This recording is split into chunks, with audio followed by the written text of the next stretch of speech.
ఈరోజు ఒంగోలు నియోజకవర్గం నుంచి వచ్చిన ముఖ్యమైన నాయకులు, ముఖ్యమైన ప్రజాప్రతినిధులు, కార్యకర్తలు అందరికీ కూడా ముందుగా నమస్కారాలు తెలియజేసుకుంటున్నాను. అందరికీ కూడా ఇక్కడికి రావడానికి గల కారణాలు కూడా బహుశా మీ అందరికీ కూడా తెలిసే ఉంటుంది. కొన్ని నియోజకవర్గాలను వీలుని బట్టి, సమయాన్ని బట్టి ప్రత్యేకంగా మరీ ముఖ్యంగా కార్యకర్తలను, మరీ ముఖ్యంగా నాయకులను, అక్కడ ఇంపార్టెంట్ నాయకులు కలవడం కోసం, ప్రత్యేకంగా వాళ్ళని కలవడం కోసం అని చెప్పి ఈ కొన్ని నియోజకవర్గాలను సెలెక్ట్ చేసి అదే పనిగా వాళ్ళను కలిసే కార్యక్రమం చేస్తూ ఉన్నాం. అందులో భాగంగా ఈరోజు ఒంగోలు నియోజకవర్గానికి సంబంధించి అదే పనిగా ప్రత్యేకంగా ఇంపార్టెంట్ పీపుల్ అందరినీ కూడా పార్టీని భుజాన మోసుకుని వైఎస్ఆర్ జెండా ఎగరవేసే బాధ్యతను భుజాన తీసుకొని నడిపించే ప్రతి కార్యకర్తను కూడా అదే పనిగా కలిసే కార్యక్రమం చేస్తా ఉన్నాం. నాకు తెలుసు మామూలుగా ఈ నియోజకవర్గానికి వచ్చేసరికి అందరికీ కూడా ఒక క్వశ్చన్ మార్క్ అనేది ఎప్పుడు ఉంటుంది. కానీ నేను ఒకటైతే చెప్తా ఉన్నా, పార్టీ అన్నది మనమంతా కలిసికట్టుగా ఒక్కటై ఈ పార్టీ నిర్మించుకున్నాం. ఈ పార్టీ ఒక్క జగర్ది ఒక్కటే కాదు, ఈ పార్టీ వైఎస్ఆర్ను ప్రేమించే ప్రతి గుండె ఒక్కటై మనమంతా కూడా ఈ పార్టీ నిర్మించుకున్నాం. ఈ పార్టీ పుట్టిందే గమనిస్తే మన ప్రయాణమంతా కూడా 2 పదాల పునాదుల మీద పుట్టింది: విలువలు, విశ్వసనీయత. ఈ 2 పదాల పునాదుల మీదనే ఈ పార్టీ పుట్టింది, ఈ పార్టీ నడుస్తూ ఉంది. కాబట్టి ఈ పార్టీ ఎప్పటికీ కూడా విలువలకు కట్టుబడి ఉంటుంది. విశ్వసనీయత అన్న పదానికి పెద్దపీట ఎప్పుడు ఈ పార్టీ వేస్తుంది. పోరాటాలు మనకు కొత్తవి కాదు. గుండె ధైర్యం అన్నది వైఎస్ఆర్సీపీకి ఒక ట్రేడ్ మార్క్గానే నడిపించింది.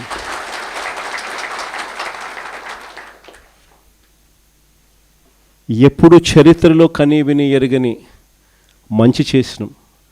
ఇంతవరకు కూడా మనం రానంత వరకు కూడా ఏ పార్టీ మేనిఫెస్టో అన్న పదానికి అర్థం తెలియకుండా పరిపాలన చేస్తుంది. మొట్టమొదటిసారిగా మేనిఫెస్టోకు అర్థం చెప్పి, మేనిఫెస్టో అంటే ఒక చెత్త కాగితం కాదు, అదొక బైబిల్ లాంటిది, ఖురాన్ లాంటిది, భగవద్గీత లాంటిది అని చెప్పి మొట్టమొదటిసారిగా దాన్ని డిఫైన్ చేసి, మొట్టమొదటిసారిగా ఏకంగా 99% హామీలు నెరవేర్చి ప్రజలకు ప్రతి ఇంట్లో ఫలాని మంచి మనం చేసినామని చెప్పి ప్రజలు గుర్తుండిపోయేలా పరిపాలన చేసిన పార్టీ ఒక్క వైఎస్ఆర్ కాంగ్రెస్ పార్టీ మాత్రమే. అలాంటి మంచి పరిపాలన మనం చేయగలిగాం కాబట్టి ఈ రోజుకి కూడా గర్వంగా కాలర్ ఎగరేసుకొని వైఎస్ఆర్సీపీ కార్యకర్తలం మేము మాటిచ్చాము అని అంటే ఏ రోజు కూడా మాట తప్పే పరిస్థితి ఎప్పుడు రాదు అని చెప్పి కూడా గర్వంగా చెప్పుకునే పరిస్థితి ఒక వైఎస్ఆర్సీపీ పార్టీకి మాత్రమే ఉందని కూడా చెప్పగలుగుతాం. ఆ మాట చెప్పి ప్రజల దగ్గరికి వెళ్ళి చిక్కటి చిరునవ్వుల మధ్య మనం చేసిన మంచి ఉంది కాబట్టి వాళ్ళతో పాటు కలిసి మనం ప్రయాణం చేయగలుగుతా ఉన్నాం.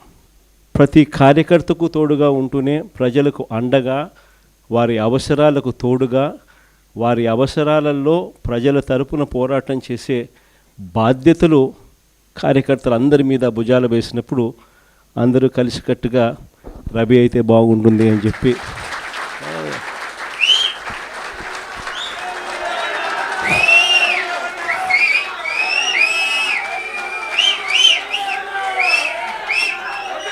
బాగుంటుంది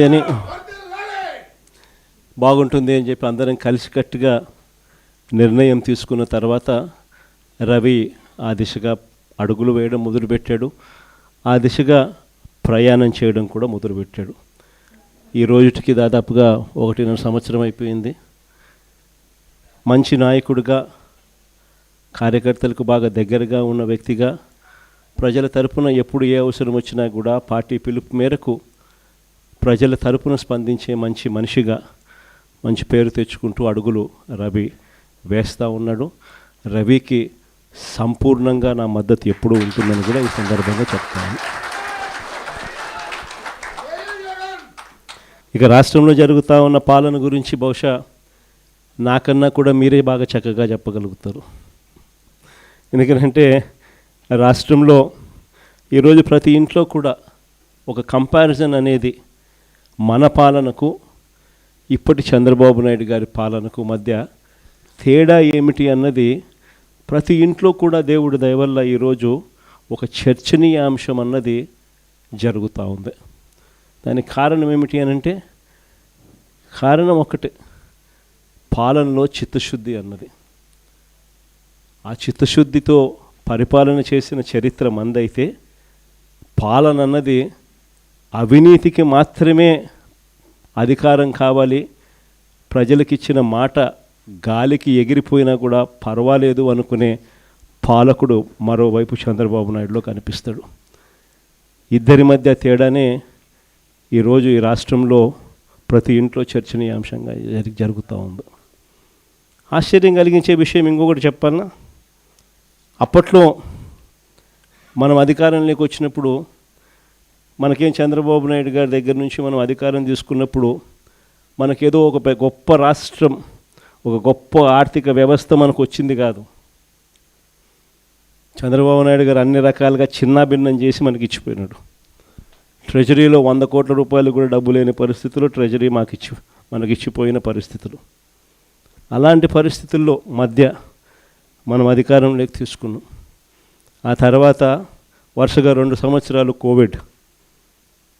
కరోనా, ఎప్పుడూ ఊహించని సమస్యలు, రాష్ట్రానికి రావాల్సిన ఆదాయాలు ఒకవైపున తగ్గుతూ ఉన్నాయి. కోవిడ్ సమయంలో అనుకోని ఖర్చులు పెరిగాయి. వైద్యపరంగా, ట్రీట్మెంట్ల పరంగా రకరకాల మనుషులు ఇబ్బందులు పడుతూ ఉన్న పరిస్థితుల మధ్య వాళ్ళని ఆదుకునే విషయంగా అనుకోని ఖర్చులు విపరీతంగా కూడా మరోవైపున పెరుగుతూ పోతూ ఉన్నాయి. ఇటువంటి ఆర్థిక చిన్నాభిన్నం మధ్య వైఎస్ఆర్సీపీ పరిపాలన మొదలైంది, సాగింది. అయినా కూడా ఏ రోజు కూడా మనము ఈ సమస్యలన్నీ చూపించి ప్రజలకిచ్చిన మాటను ఎగరగొట్టడానికి ఏ రోజు ప్రయత్నం చేయాల. మనకున్న సమస్యలు ఎన్ని ఉన్నా కూడా ప్రజల దగ్గరికి వచ్చేసరికి మాత్రం చిక్కటి చిరునవ్వుతోనే అడుగులు ముందుకు వేశాం. ప్రజలకిచ్చిన ప్రతి మాట కూడా దేశ చరిత్రలో బహుశా ఎప్పుడు జరగలేదేమో. ముందుగానే ఒక క్యాలెండర్ ఇచ్చి ఏ బడ్జెట్ అప్పుడే ఆ క్యాలెండర్ ప్రవేశపెట్టి ఏ నెలలో ఏ స్కీమ్ ఇస్తాము, ఏ నెలలో ఏ బటన్ నొక్కుతాము అని ముందే చెప్పి క్రమం తప్పకుండా ఖచ్చితంగా బటన్ నొక్కిన ప్రభుత్వం బహుశా దేశ చరిత్రలో ఏది లేదేమో ఒక వైఎస్ఆర్సీపీ ప్రభుత్వం తప్ప. మనకున్న ఇన్ని ఇబ్బందులున్నా కూడా దాదాపుగా 3,31,000 కోట్లు మనం అప్పు చేస్తే 5 ఏళ్ల పాలనలో మన 5 ఏళ్ల పాలన కలిపి అందులో 2,73,000 కోట్లు నేరుగా బటన్లు నొక్కి నా అక్క చెల్లెమ్మల కుటుంబాల ఖాతాలకు ఎవరెవరికి ఎంతెంత ఇచ్చినామని ఆధార్ నెంబర్లతో సహా చెప్పగలిగిన పరిస్థితి ఒక్క వైఎస్ఆర్సీపీ ప్రభుత్వంలో ఉన్న మనకు మాత్రమే చేయగలుగుతాం. మరి ఈరోజు చంద్రబాబు నాయుడు గారి ప్రభుత్వం 2 ఏళ్ళకే మనం 3,31,000 కోట్లు అప్పు చేస్తే చంద్రబాబు నాయుడు గారి ప్రభుత్వం 2 ఏళ్ళకే వాళ్ళు చేసిన గ్రాస్ అప్పులు, వాళ్ళు చేసిన కమిటెడ్ అప్పులు గ్రాస్ అప్పులు ఈ 2 కలిపితే 2 ఏళ్ళకే 3,30,000 కోట్లు దాటాయి. కానీ ప్రజలకు మనం ఇంతకుముందు చేస్తూ ఉన్న అన్ని పథకాలు రద్దయిపోయినాయి. ఈయన ఇచ్చిన సూపర్ 6, సూపర్ 7 మాటలన్నీ కూడా మోసాలుగా తేలిపోయాయి. బటన్లు లేవు, ప్రజలకు ఇచ్చింది లేదు. కానీ అప్పులు చూస్తే 2 ఏళ్ళకే మనం 5 ఏళ్లలో చేసిన అప్పులకు ఈయన 2 ఏళ్ళకే 3,30,000 కోట్ల రూపాయలు ఈయన చేసిన గ్రాస్ అప్పులు, చేసిన అప్పులు, కమిటెడ్ అప్పులు. ఇక ఈ డబ్బంతా ఎవరి జోబీ లేకపోతూ ఉంది. నిజంగా ప్రతి ఇంట్లో కూడా ఈ సంభాషణ జరుగుతూ ఉంది. జగన్ ఎలా చేయగలిగాడు, చంద్రబాబు నాయుడు ఎందుకు చేయలేకపోతా ఉన్నాడు? కారణం, జగన్ ప్రతి అడుగులోనూ కూడా ప్రజల గురించి ఆలోచన చేశాడు, పేదల గురించి ఆలోచన చేశాడు. ప్రతి అడుగులో కూడా అవినీతి అనేది జరగకుండా ప్రతి ఇంటికి నేరుగా పంపించాడు.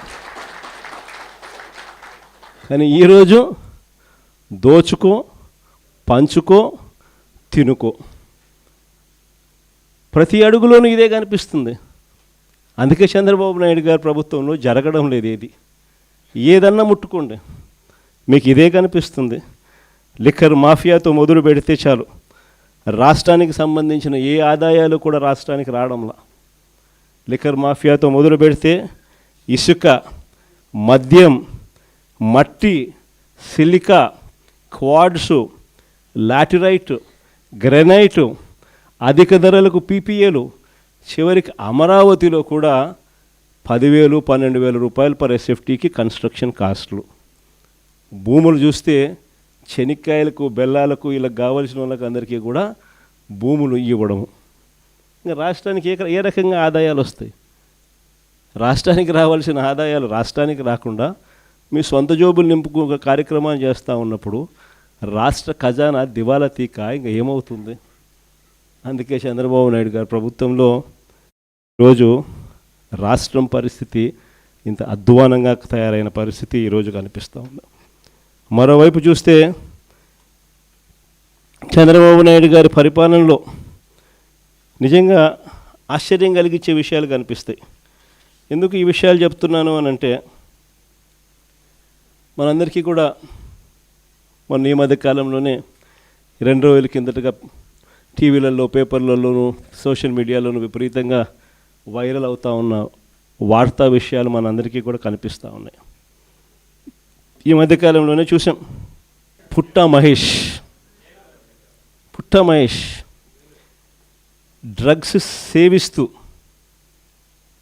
డ్రగ్స్ తీసుకుంటూ పట్టుబడ్డ ఫస్ట్ ఏకైక పార్లమెంటు సభ్యుడు. ఇంతవరకు పార్లమెంటు సభ్యుల చరిత్రలో ఈ మాదిరిగా డ్రగ్స్ తీసుకుంటూ, ఈ మాదిరిగా బుక్ అయిన వ్యక్తి పార్లమెంటు చరిత్రలో లేడు. ఫస్ట్ సభ్యుడు. అది ఇక్కడితో మొదలు కాల. ఆశ్చర్యం ఏమిటో తెలుసా? అది చంద్రబాబు నాయుడు గారి ఆయన అనుసరించే వైఖరి నుంచి మొదలవుంది. మహేష్తో మొదలై పుట్టా మహేష్తో ఆగిపోలా. దీనికి ముందు ఎన్నెన్ని జరిగినాయి, ఎలా జరిగినాయి, చంద్రబాబు నాయుడు గారు వ్యవహరించిన తీరు ఎలా ఉంది, యాక్షన్ తీసుకోవాల్సిన సమయంలో ఆయన యాక్షన్ తీసుకుంటున్నాడా, ఒక పాలకుడు, ఒక నాయకుడుకు ఉండాల్సిన గుణాలు చంద్రబాబు నాయుడులో ఉన్నాయా అని ఒక్కసారి వెనక్కి తిరిగి చూస్తే ప్రతి అడుగులోనూ కూడా మనకు కనిపించేది ఏమిటి అని అంటే, చంద్రబాబు నాయుడు గారిలో ఈ గుణాలు ఎక్కడా కూడా కనిపించలేదు. కాబట్టే విచ్చలవిడిగా జరుగుతూ ఉన్నాయి ఇవన్నీ కూడా. మన కళ్ళ ఎదుటనే రైల్వే కోడూరు ఎమ్మెల్యే ఆరవ శ్రీధర్ అత్యాచారం చేశారని, ఆపై మోసం చేశారని బాధితురాలు నేరుగా స్వయంగా చంద్రబాబు నాయుడు గారికి ఫిర్యాదు చేస్తే ఈయన ఏం చేశాడు? కమిటీ అంట. No action. ఆయన పార్టీకి చెందిన మరో ఎమ్మెల్యే, సత్యవీడు ఎమ్మెల్యే కోనేటి ఆదిమూలం ఒక మహిళ మీద దారుణమైన లైంగిక దాడికి పాల్పడితే ఈయనేం చేశాడు? పంచాయతీ చేసినాడు. No action. కేజీబీవీ మహిళా ప్రిన్సిపల్ మీద వేధింపులకు పాల్పడ్డ ఆముదాల వలస టీడీపీ ఎమ్మెల్యే కూనా రవికుమార్ మీద ఏం యాక్షన్ తీసుకున్నాడు? No action. మహిళలకు అశ్లీలంగా వీడియో కాల్స్ చేసిన గుంటూరు ఈస్ట్ ఎమ్మెల్యే నజీర్ అహ్మద్ మీద ఏం యాక్షన్ తీసుకున్నాడు? ఆ వీడియోలు వైరల్ అవుతూ ఉన్నాయి, కంటికి కనపడతా ఉన్నాయి. ఎమ్మెల్యే చేస్తూ ఉన్నాడు, ముఖ్యమంత్రిగా నువ్వు ఉండవు, నీ పార్టీకి చెందిన నీ ఎమ్మెల్యే ఈ మాదిరిగా చేస్తూ ఉన్నాడు, నువ్వేం చేస్తూ ఉన్నావు? No action. మహిళా ఉద్యోగి మీద లైంగిక వేధింపులకు పాల్పడ్డ మంత్రి సంధ్యారాణి పిఏ మీద, ఎమ్మెల్యేల కథ దేవుడు వరకు పిఏల మీద కూడా యాక్షన్ తీసుకోలేకున్నాడు. ఇంకా మీ అందరికీ కూడా తెలిసిందే, ప్రస్తుత టీటీడీ చైర్మన్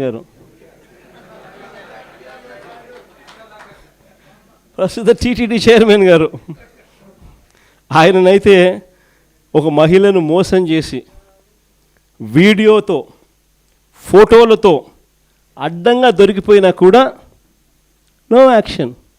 కొద్ది రోజుల కింద ఈ పుట్ట మహేష్ ఇన్సిడెంట్ కన్నా ఇంకా కొద్ది రోజుల ముందు ఆదినారాయణ రెడ్డి అని ఇంకొక ఎమ్మెల్యే, ఆదినారాయణ రెడ్డి కొడుకు ఇదే డ్రగ్స్ తీసుకుంటూ తాను కూడా హైదరాబాద్లో పట్టుబడితే ఏం జరిగింది?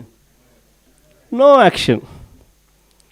అంతెందుకు, అసలు ఈ మనుషులకు ఇలాంటి భావన ఉంది కాబట్టే ఇవన్నీ జరుగుతూ ఉన్నాయి. ఇలాంటి చంద్రబాబు నాయుడు గారి సొంత పుత్రుడు వీడియోలు అవి కూడా వైరల్ అవుతూ ఉన్నాయి.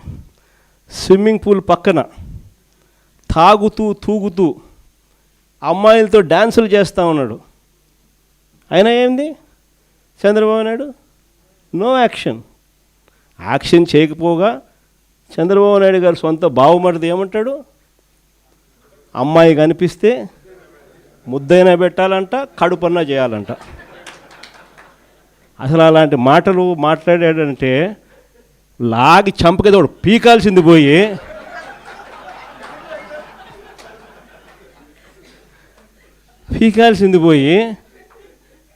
హహహహ నవ్వుతారు. మన చంద్రబాబు నాయుడు ఏమంటాడు? ఆయన కూడా ఆయన మనస్తత్వం ఆయన ఏమంటాడు? యాక్షన్ తీసుకోవాల్సిన చోట నేను చిన్నప్పుడు ఇంతకన్నా బాగా చేసిన అంటాడు. అసలు ఇక్కడి నుంచి మొదలవుతుంది. వీళ్ళకి ఎందుకు ఈ మాదిరిగా జరుగుతూ ఉంది పరిపాలన, ఎందుకు ఈ మాదిరిగా సాగుతూ ఉంది పరిపాలన, ఎందుకు అక్క చెల్లెమ్మలకు భద్రత లేని పరిస్థితి రాష్ట్రంలో ఉంది, ఎందుకు విచ్చలవిడిగా డ్రగ్స్ దగ్గర నుంచి లిక్కర్ మాఫియా వరకు ఈ రకంగా ఎందుకు రాష్ట్రం అంతా కూడా అతలాకుతలం అవుతూ ఉందనంటే కారణం మైండ్ సెట్. వీళ్ళ మైండ్ సెట్లు ప్రజలకు మంచి చేయాలని కాదు, మంచి చేయాలన్న మైండ్ సెట్ ఉన్నోడు ఎవడు కూడా స్కూళ్ళల్లో గవర్నమెంట్ బడుల్లో ఇంగ్లీష్ మీడియం తీసేయడు. మంచి మైండ్ సెట్ ఎవడన్నా ఉన్నోడు ఎవడు కూడా 8వ తరగతి పిల్లలకు ట్యాబులు ఇచ్చే కార్యక్రమం ఆపేయడు. మంచి మైండ్ సెట్ ఉన్నోడు ఎవడైనా కూడా నాడు నేడు పనులు ఆపేయడు. మంచి మైండ్ సెట్ ఉన్నోడు ఎవడైనా కూడా పిల్లలకు 3వ తరగతి నుంచి టోఫుల్ చెప్పే కార్యక్రమానికి ఎవడు ఆపేయడు. 3వ తరగతి నుంచి సబ్జెక్ట్ టీచర్లు పెట్టి పిల్లలకు మంచిగా చదివించాలి, గొప్పగా చదివించాలన్న ఆలోచనను తీసేయడు. వీళ్ళ మైండ్ సెట్ సరిగ్గా లేదు కాబట్టి ఇవన్నీ కూడా ఆగిపోయాయి. వీళ్ళ మైండ్ సెట్ సరిగ్గా లేదు కాబట్టి రైతులకు ఈరోజు ఏ ఒక్కరికి కూడా గిట్టుబాటు ధరలు రాని పరిస్థితి. ఇలా మైండ్ సెట్ సరిగ్గా లేదు కాబట్టి ఈరోజు రైతులకు ఉచిత పంటల బీమా లేకపోయినా కూడా కనీసం ఇవ్వకుండా ఎగరగొడుతూ పట్టించుకోకుండా వదిలేసిన పరిస్థితులు. రైతులకు పెట్టుబడి సహాయం అందడం లేదు, ఏ పంటకు గిట్టుబాటు ధరలు రావడం లేదు, ఉచిత పంటల బీమా ఎగరగొట్టేశాడు, ఇన్పుట్ సబ్సిడీ ఇవ్వాల్సింది ఇవ్వడంలా, అయినా ఏమాత్రం కూడా చీమ కొట్టినట్టు కూడా లేదు. పేదలకు ఉచితంగా వైద్యం అందడం లేదు, ఆరోగ్యశ్రీ గాలికి ఎగిరిపోయింది. నెట్వర్క్ హాస్పిటల్ మేము చెయ్యము వైద్యము పేదవాడికి అని చెప్పి బోర్డులు తిప్పేస్తున్నారు. 3,150 కోట్ల రూపాయలు వాళ్ళకు బాకీలు ఉన్నాయి, అయినా పట్టించుకునే పరిస్థితి లేదు. ఎందుకంటే వీళ్ళ మైండ్ సెట్ పేదవానికి మంచి చేయడం కోసం కాదు, ఆడవాళ్ళకు మంచి చేయాలని కాదు, చివరికి అక్క చెల్లెమ్మలకు 0 వడ్డీ కూడా ఎగరగొట్టిన ఏకైక నాయకుడు ఎవడన్నా ఉన్నాడు అని అంటే ఇక చంద్రబాబు నాయుడు. సూపర్ 6, సూపర్ 7 కదా దేవుడు ఎరుగు. మన ప్రభుత్వంలో ఇస్తూ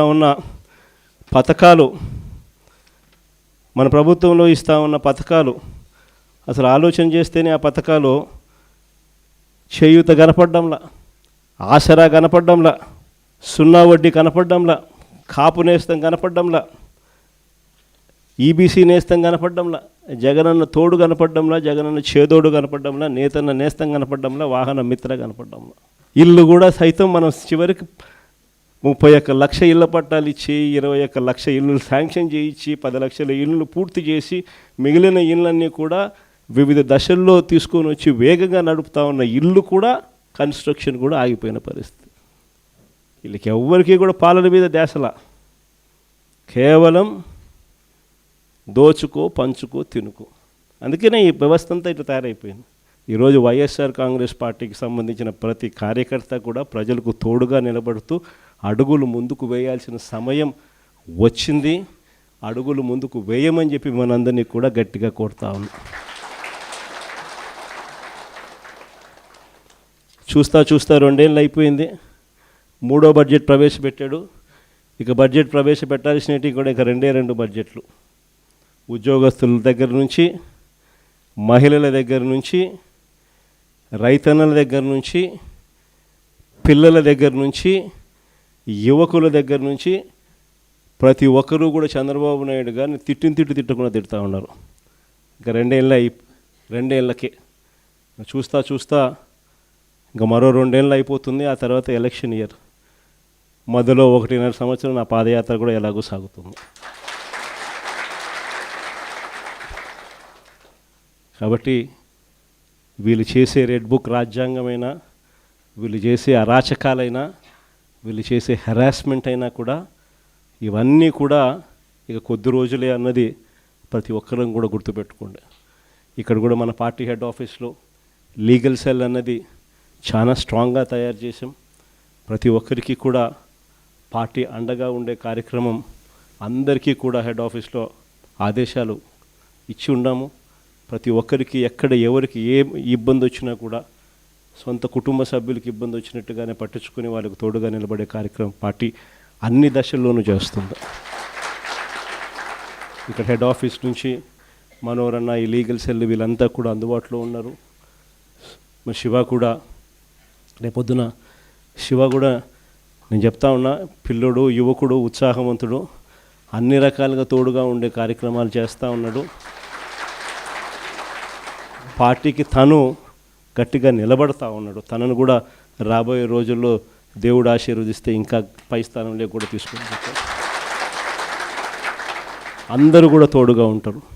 జిల్లాలో శివ దగ్గర నుంచి నియోజకవర్గంలో రవి వరకు కూడా ప్రతి ఒక్కరూ కూడా మీకు అండగా ఉండే కార్యక్రమాలు ఉంటాం. ప్రతి ఒక్కరూ కూడా